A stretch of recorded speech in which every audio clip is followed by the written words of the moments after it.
Assalamualaikum warahmatullahi wabarakatuh. Alhamdulillahi rabbil alamin, wassalatu wassalamu ala ashrafil anbiya'i wal mursalin, sayyidina Muhammad an-nabiyil ummi wa ala alihi wa sahbihi ajma'in.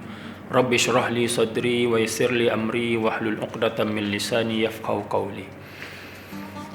Para hadirin hadirat muslimin muslimat yang dirahmati Allah sekalian, alhamdulillah kita bersyukur kepada Allah Subhanahu wa taala yang telah mengurniakan kepada kita baginda Nabi sallallahu alaihi wasallam, dan kita sebagai umat baginda yang mana perlu untuk kita mengenal peribadi baginda Nabi sallallahu alaihi wasallam ya, dengan sebenar-benarnya supaya kita bertambah kasih cinta kepada Rasulullah sallallahu alaihi wasallam, kerana Allah Subhanahu wa taala sendiri mencintai baginda Nabi sallallahu alaihi wasallam. Jadi apatah pula sepatutnya hak yang perlu kita tunaikan, yang ada pada diri kita ini kita tunaikan kepada Nabi sallallahu alaihi wasallam.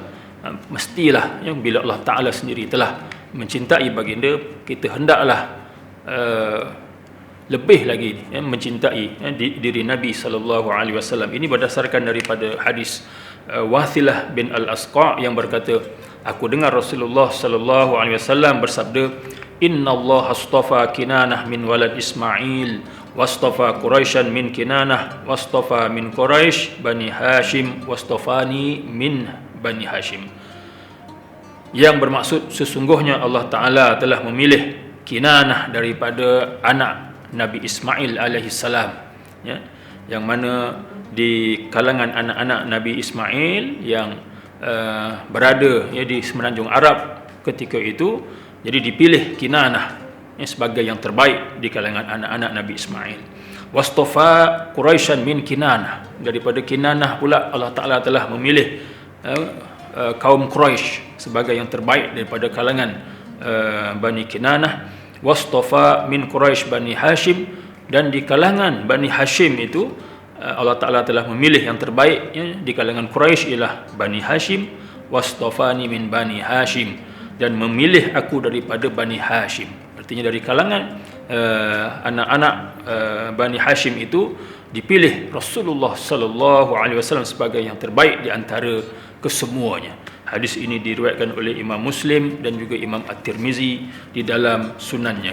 Dalam hadis yang lain diriwayatkan oleh Aisyah radhiyallahu anha yang berkata bahawa Rasulullah sallallahu alaihi wasallam bersabda, qala li Jibril qallabtu masyariqal ard wa magharibaha falam ajid rajulan afdal min Muhammad.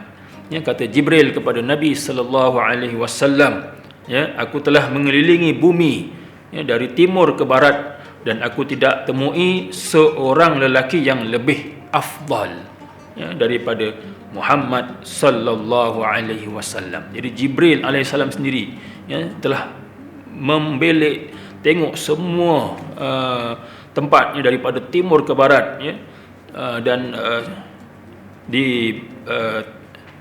belik segenap lapisan bumi ini untuk mencari lelaki yang terbaik, namun tidak dijumpai melainkan baginda Nabi sallallahu alaihi wasallam. Wa qallabtu masyariqal ardi wa magharibaha falam ajid bani abin afdal min bani Hashim.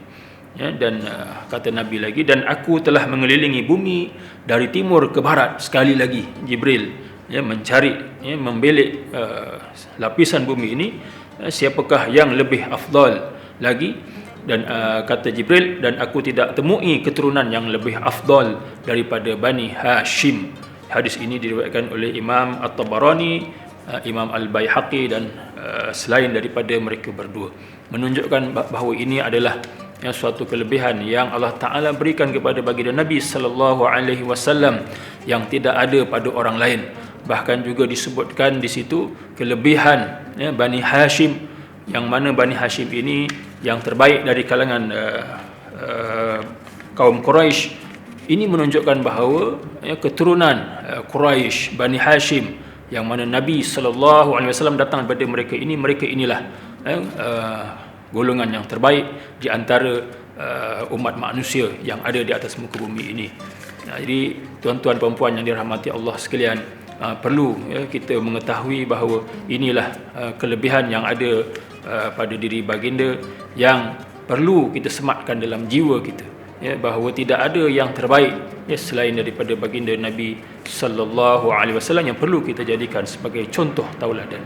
Dan maka perlulah kita berpesan kepada diri kita sendiri, kepada anak isteri kita, kepada saudara mara kita, sahabat handai kita, untuk kita menyampaikan tentang kehebatan, keagungan diri baginda Nabi sallallahu alaihi wasallam ini kepada mereka, bahawa kita berpandukan kepada pesan baginda Nabi sallallahu alaihi wasallam, ballighu anni walau ayah, sampaikanlah daripadaku walaupun satu ayat.